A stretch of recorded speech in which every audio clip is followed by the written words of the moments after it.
bien dit vous-même. Mondialement, moi je suis beaucoup de statistiques et de benchmarks, on fait le bilan au bout de 5 ans minimum.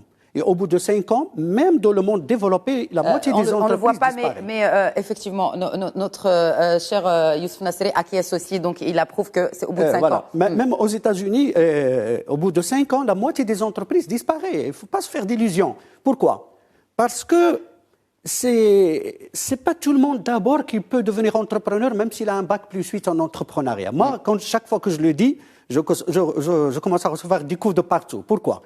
Parce qu'il y a derrière l'état d'esprit, il y a aussi un état de santé. Beaucoup de gens s'installent dans des activités où l'agitation commerciale est tellement grande, alors que s'ils avaient fait un bilan de santé, on leur aurait dit n'allez pas là où il y a beaucoup de variations d'état d'âme, là où il y a beaucoup de déplacements. Alors que vous n'arrivez pas à me suivre. Comprendre. Je ne visualise pas votre idée. Exactement. Et j'imagine que si moi je la visualise pas, les je travaillais dans un programme canadien pendant 2 ans. On accompagnait les gens promoteurs, version canadienne.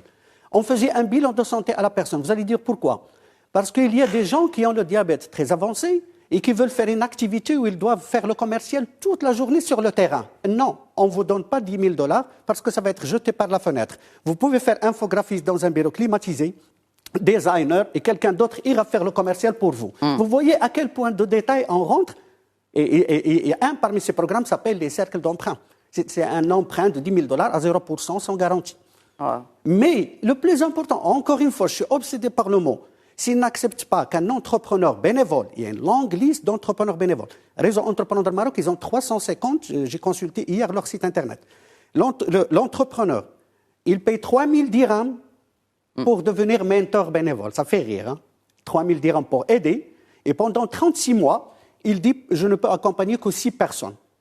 Parce que peut-être il a une fibre financière, il va les accompagner sur la partie financière. Pourquoi? Parce qu'eux, ils ont créé des projets qui ont lien avec la finance. Quelqu'un d'autre, le commercial, quelqu'un d'autre, la logistique et les opérations. Ce que vous dites, en gros, enfin pas en gros, mais implicitement, c'est que ce n'est pas du rôle des banques. Et là, c'est ma question. C'est pas le rôle aussi. des banques, ça. Est-ce que ce sont les banques qui doivent accompagner les porteurs de projets? Non, attendez, on va être vraiment terre à terre. Les banques, déjà, en finançant moyennant 2%, je ne suis même pas sûr que c'est le coût de l'argent, avec l'inflation.